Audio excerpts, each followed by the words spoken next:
river I cry. Greetings from Castle Goring, from Mickey, Aurora, and from me. Well. Today is going to be quite eventful, but we are going to start out on a very positive note, because on Saturday evening I had the great pleasure to go to the 75th anniversary of the Worthing Philharmonic Orchestra, and I was treated to an absolutely wonderful concert by the orchestra, but also I had the great pleasure of hearing Alissa Firsova, who is originally a Russian, brought up in England since 1991. She is a fabulous pianist, and she's also a fine composer. And in the second half, there was one of her works that she actually conducted, and she and her brother have very kindly given me permission to do a snippet of it, which I will do in a little while. But the first half, she was supremely wonderful in Beethoven's Fifth Piano Concerto. It brought tears to one's eyes. It was so beautiful. And the orchestra, I have to say, acquitted themselves marvelously as well. So she also gave a speech, which was very interesting, because she is the president of the Worthing Philharmonic Orchestra. And she gave a speech which is very timely, because, of course, she, as with everyone else, is very concerned that the lessons of history need to be learned. And she gave an anecdote about Stalin, who so loved a performance of a particular artist that he demanded that they have a record pressed of it delivered to him in Moscow the following day. And of course, the concert had taken place in St. Petersburg, then called Leningrad. And it was done. She duly went from St. Petersburg to Moscow. It was recorded, handed to Stalin. Then she wrote Stalin a letter, incredibly courageous. And she said to Stalin, who so loved her work, that she went to her church every day and prayed for him. Now, if you recall, Stalin was once a monk, and Stalin gave up orthodoxy for communism. He was a true devotee of communism. It was his religion. Leninist, Stalinist philosophy. Well, first of all, you weren't allowed to go to church, but she went every day. Secondly, to say that you were praying for the president of the Politburo was an invitation to be put against a wall. He did nothing, and when he died, they found the recording beside his bed. Is that not amazing? Well, at this point, I will say, I am going to ask Sean to drop in some of Alissa's work and then her own composition, conducted by her. You can actually see her. She's a tall, slim figure in black on the conductor's podium conducting. And then we will plunge in afterwards with some pretty meaty stuff.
Now we plunge in with the meaty stuff. Isabella says, Lady C, Rose Hanbury is suing Stephen Colbert for defamation. I was thinking about it and came to the conclusion that the royal family became a punching bag because of this no comment and no reaction rule. People thought it's going to be the same this time around. They forgot that Rose is a private rich person who has the ability to sue. I hope she doesn't end with Stephen. I hope she delivers justice to quite a few. First of all, may I make the point? Thank you very much for this. She's not Rose Hanbury any more than Catherine is Kate Middleton. She is Rose Cholmondeley. She is the Marchioness of Cholmondeley. There are actually two Rose Cholmondeleys, and they're sisters-in-law. But one is the Marchioness of Cholmondeley, called just otherwise known as Lady Cholmondeley, and then there is Lady Rose Cholmondeley, who is the sister of the present Marquis. Well, Stephen Colbert made a huge error of judgment, because the one thing you cannot do is accuse a married woman of immorality when she has not been immoral and there is no proof of it. It is the highest form of defamation that there is in this country. And of course, we have jurisdiction here because his show is beamed here. I am delighted that she's suing. I have been so disgusted by the way she, her husband, William, and Catherine have been treated throughout. Just sick the way they have been treated. The malice, the unsavoriness, the constant lies, all started when, at the opening of Soho House in Holland, Meghan and Harry were at Soho House in Holland. So was Giles Corran.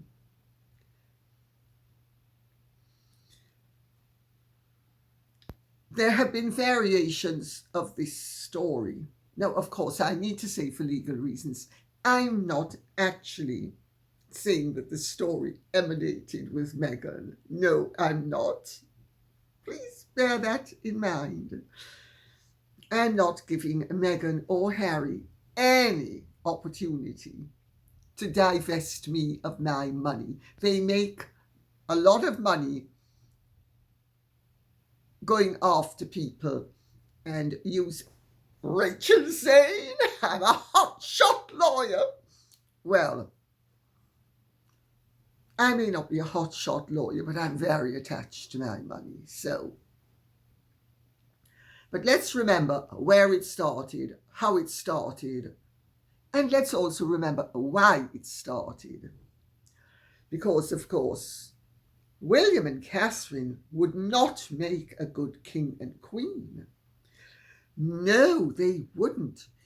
Harry and Meghan would make a much better king and queen because they're truly in love. And Harry would never want, I didn't mean to say dare, that sort of just slipped out. Harry would, I don't know where it came from. Aurora and Mickey, where did that dare come from? They think it came from a compartment in my brain that deals with truth, but it could also be the compartment in my brain that deals with indiscretion. Anyway, you get my drift, I'm sure.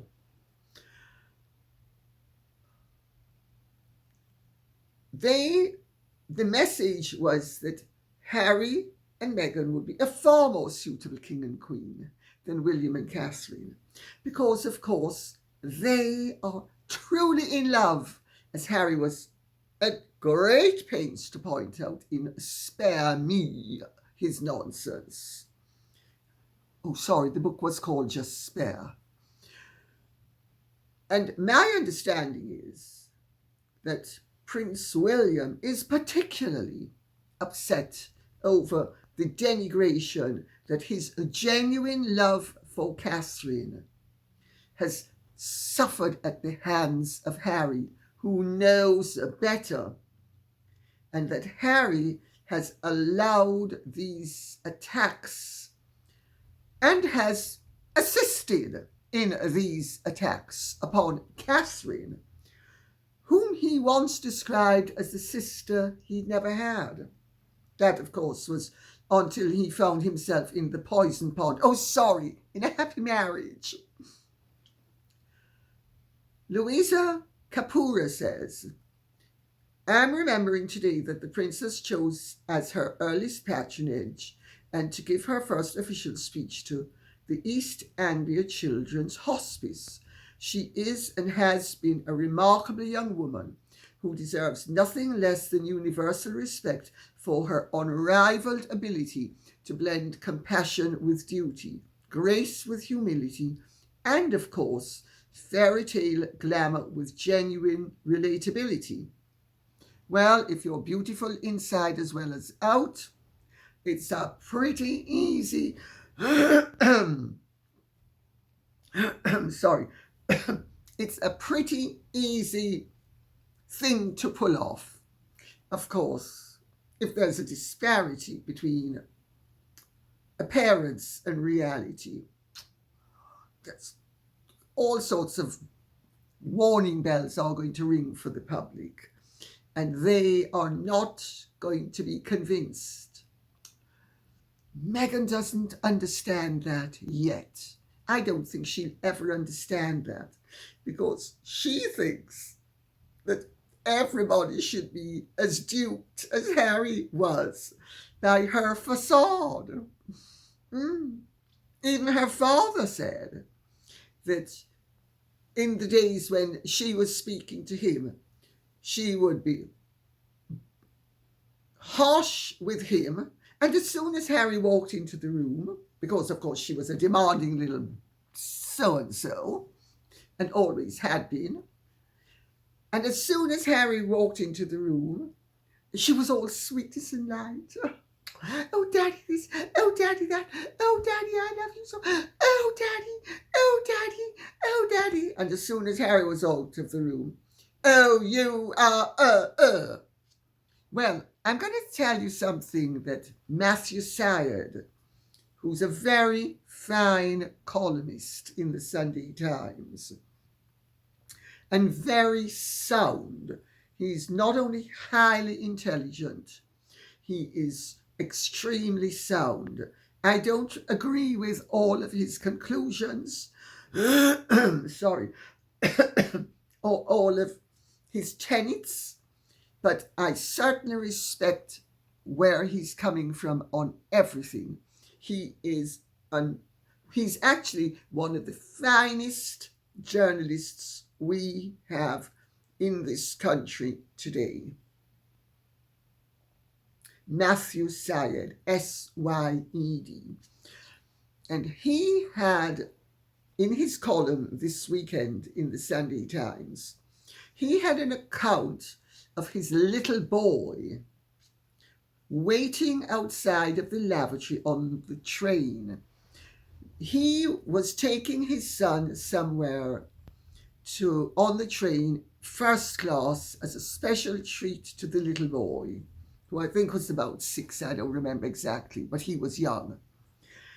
And this little boy didn't want to be left while his daddy went to the loo. So he said, okay, accompany me and stand outside of him, which he did. And Matthew Syed could hear the exchange between a very nice woman who engaged the child in talk and was making sure the child was okay and was kindness itself and decency to the child. And when he had no idea who it was, nor did this woman have any idea that it was Matthew Syed's son. And he comes out of the loo, and there is Catherine, having tucked, figuratively, this little boy under her wing. Now, what does that tell you about Catherine? I know what it told Matthew Syed, and I know what it told me, and I'm pretty sure you're gonna agree with us. Quite different from Meg's baby, who her interaction with children, well, let's leave it at 2 words. Princess Charlotte. F.J. Fra says, hello, Lady C. Question, are the coordinated attacks on Catherine out of America pointing to something deeper? All the celebrities making the Where's Kate posts are repped by William Morris Endeavour. The astounding appearance of Piers Morgan on TMZ's show investigating the Kate controversy, and also having Harvey Levin on his own show, is suspicious. I was astounded by this connection and Morgan's willingness to support this gossip-focused tabloid media outlet. The investigation of Catherine's medical records has dropped out of the news. I hope they are looking into the drivers behind those searching for that information. Have the Harkles done a deal with the Kardashians? Well, yes. Most of the propellants of the controversy, which of course was then reversed to the extent that they've all got egg on their face. And Blake Lively, to give her due, has apologised. I don't recall that Kim tapes and news and let me show what I'm made of and what I can do and how I do it. I'm such a proud, confident white woman. Yes. Just like another proud, confident woman of colour, we certainly know how to work those assets that we were given by nature and were enhanced with plastic surgery. She hasn't apologised. And notice, Harry and Meghan have never apologised or withdrawn the accusations against Catherine that were made on their behalf by amid scabies. I don't think we need to go any deeper than the fact that William Morris Endeavour, on behalf of its client, who it's not been able to place at all in anything of any consequence so far,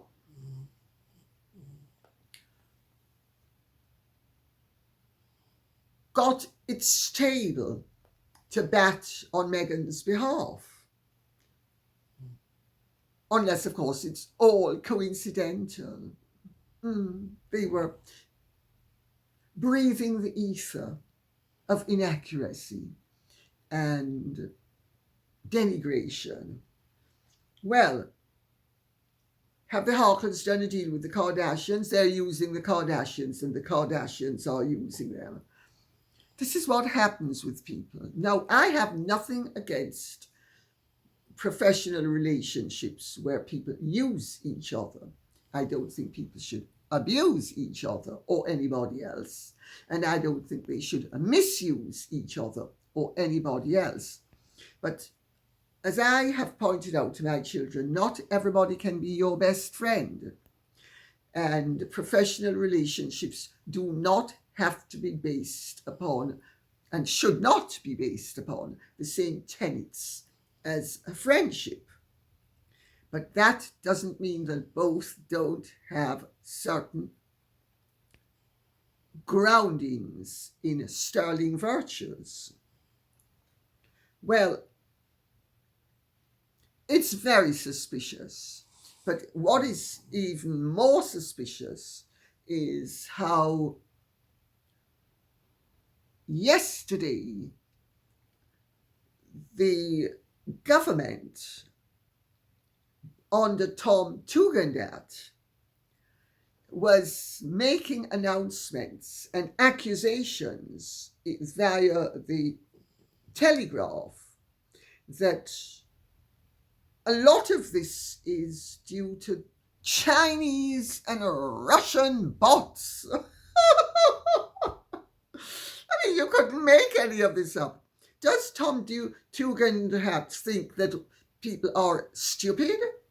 Does he think that because they are trying to bring in sanctions, increased sanctions against the Chinese, and because they do not approve of the Russian government and wish to dismantle the Russian state? Because let's remember, that's their primary objective. Regime change, as Mr. Biden, President Biden, put it. So now, I suppose Blake Lively, Kim Kardashian, Kris Jenner, Harry and Meghan, they're all Russian and Chinese agents. I mean, if you're left speechless, it's so preposterous. And I'm now going to get to this in a slightly different way, because Gar Carr says, Lady C, what do you make of Deputy Prime Minister Oliver Dowden asserting that the Chinese are behind cyber attacks on politicians and spares? Also, Whitehall, not White House, sorry. Whitehall sources stating in the Telegraph that China, Russia and Iran are fueling disinformation about the Princess of Wales to destabilize the nation. I tell you. Sorry. Whitehall sources believe that senior government figures fear that hostile states are behind the spread of wild conspiracy rumors and online rumors surrounding the princess's health.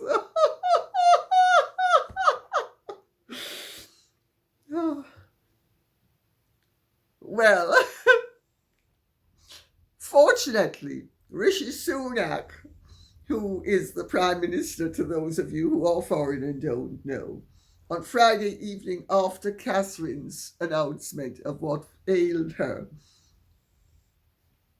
condemned social media trolls for targeting her online in recent weeks.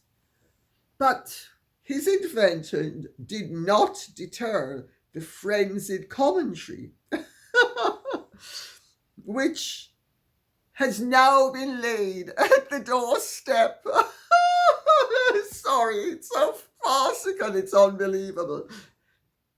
I mean, I didn't realize that Tom Tugendhat was somehow following in the footsteps of Joseph Goebbels, but clearly he is.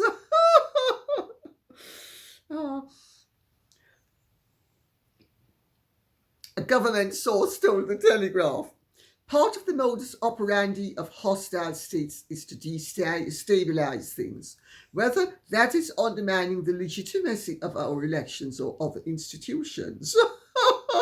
Which is true. It's absolutely true. We do it, meaning our government. The American government does it. All governments do it. So, posing as if we don't do it, but they do it, the bad guys, when it's clearly obvious that the trolls have far more to do with boozy people in California than the Russians and the Chinese. I mean, honestly. Although, of course, maybe I'm stupid.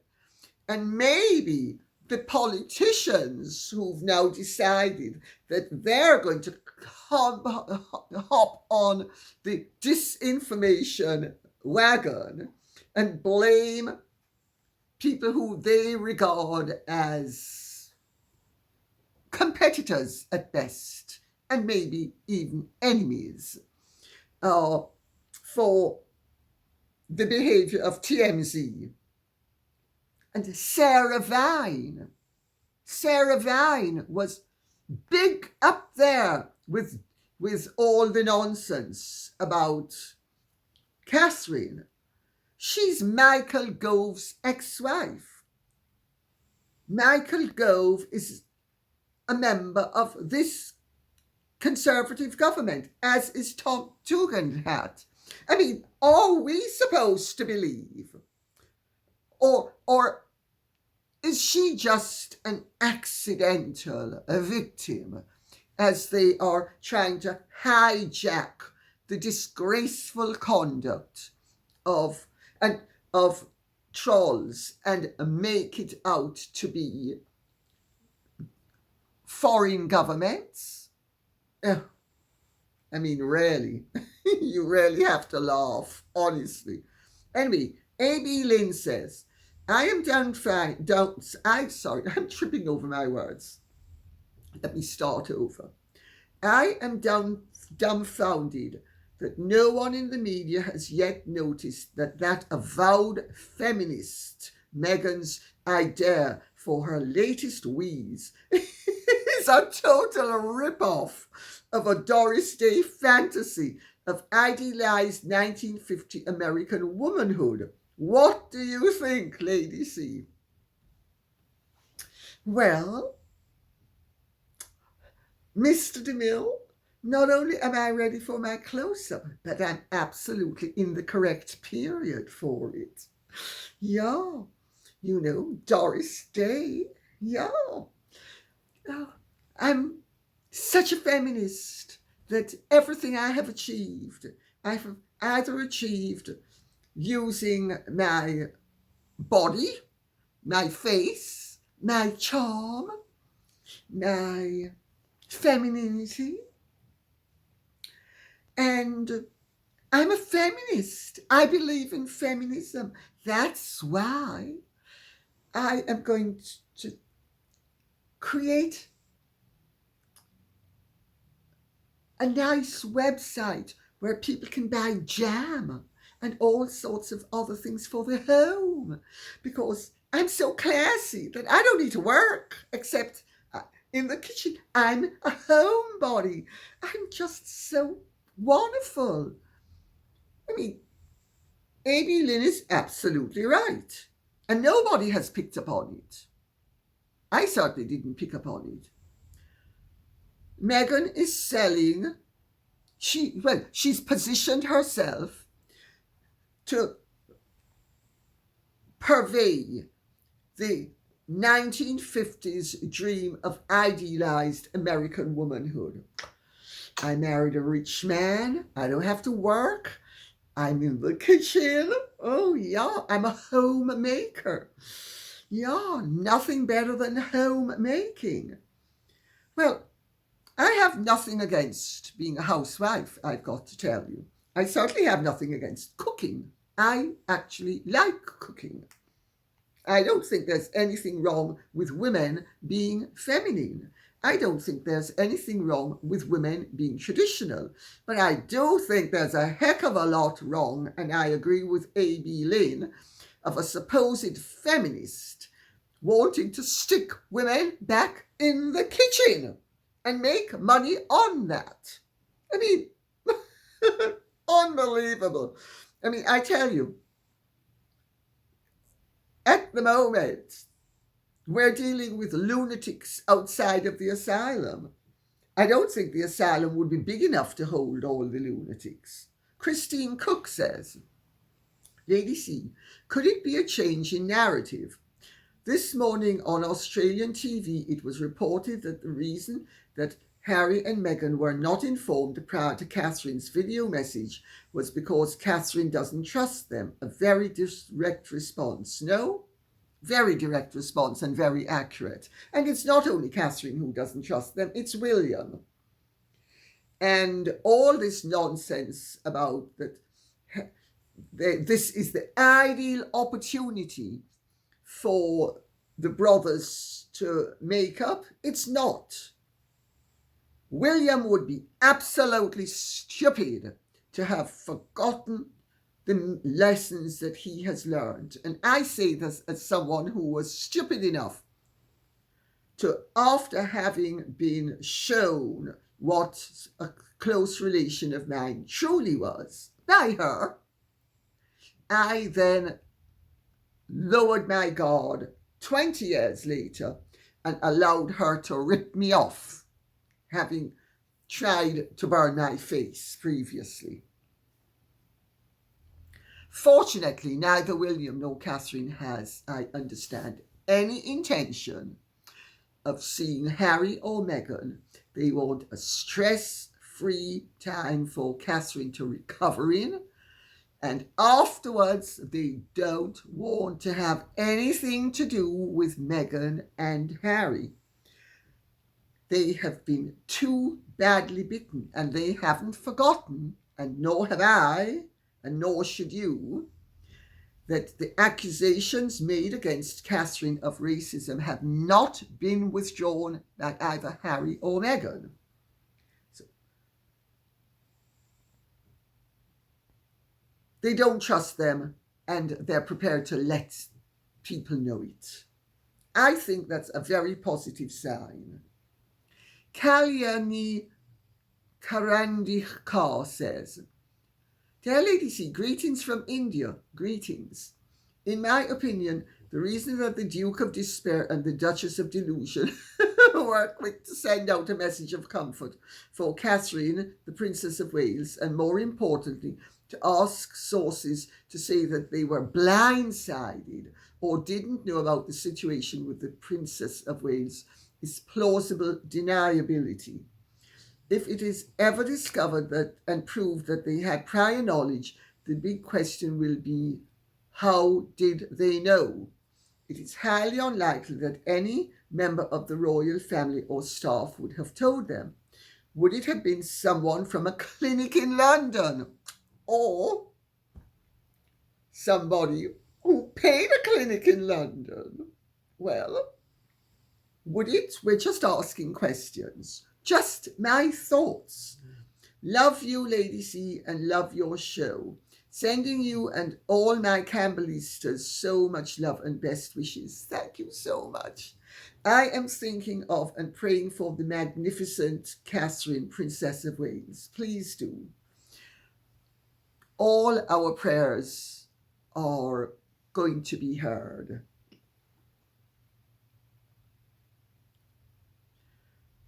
You know, I'm going to read out a passage in one of the papers that some idiot who I'm not going to condescend to name said. Let's all hope that the truce, if there is one, lasts, and that Meghan and Harry are eventually welcomed back into the royal family, and one day, perhaps, into the hearts of the British nation. Lord knows the royals could do with it.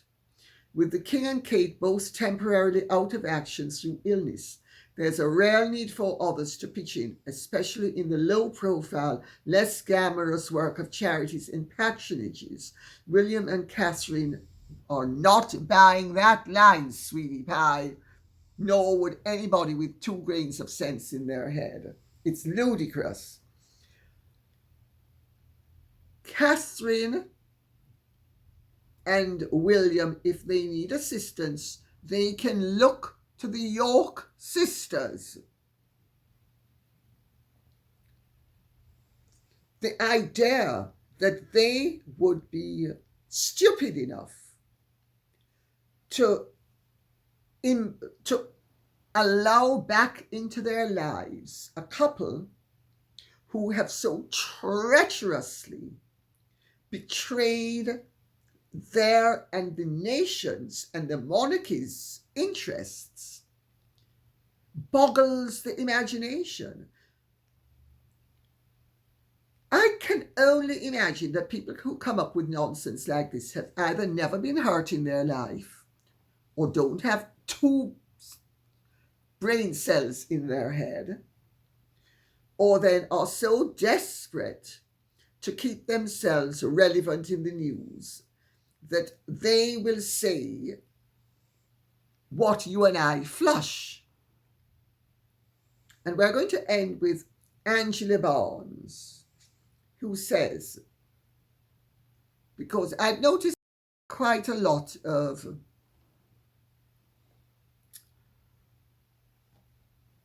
very unusual comments recently, and I'm not going to be giving them too much attention, but this one I'm going to give attention to because it will get the point across of why I do something.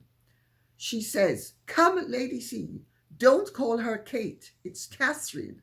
I'm disappointed in you. Unsubscribing, then 4 Canadian flags." Well, sorry. I mean, talk about petulant. I mean, I don't call her Kate. I call her Catherine. And the reason why she's called Kate on the description is that we are limited to 100 letters to cover a whole video with all of the subjects involved. And do the simple arithmetic. Kate has 4 letters. Catherine has considerably more. So that's why she is described as Kate on the description. And I'm going to continue to describe her as Kate on the description because it couldn't be more obvious that we have a restricted number of characters to get across a considerable number of messages. And I'm afraid if that triggers anybody's disapproval, they'll just have to unsubscribe, because I think it's ludicrous that somebody could take offense at something not only so trivial, but so obvious. And if I'm sounding unsympathetic, it's because I am. Sorry.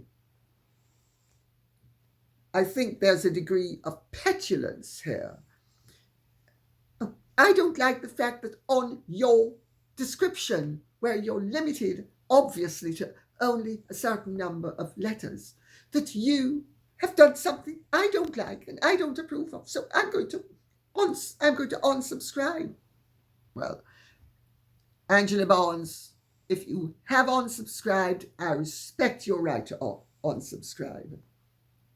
And if you decided that you're going to resubscribe, you're welcome to resubscribe. But I am going to continue to refer to her as Kate on the description for obvious reasons. And I hope that anybody else who has wandered, and nobody else has ever wandered, so I suspect that this is yet another of the provocateurs who have been infiltrating this community and coming up with some really very interesting, shall we say, observations and comments. I'm just giving them enough rope to hang themselves with. I believe in freedom of speech, but I also believe in respect. And I also believe in harmony. And I also believe in shared values. And I also don't believe in people attacking other people unreasonably. So, I hope that addresses, if Angela Barnes is listening, why I call her Kate. And why I, quite frankly, find it beyond belief that you would have written something like this, when I have been calling her Kate in the description always. I never call her Kate otherwise, as everybody knows. So I suspect this is, oh well, sugar, why don't you go and sweeten your tea? And on that note, I'll say thank you very much for listening. I hope this has been of some interest to you. Please keep the questions and comments coming in so I'll know what you want us to be speaking about. Okay, Godspeed. And if you have truly enjoyed this, please like, share, subscribe, press the notification bell, and take good care.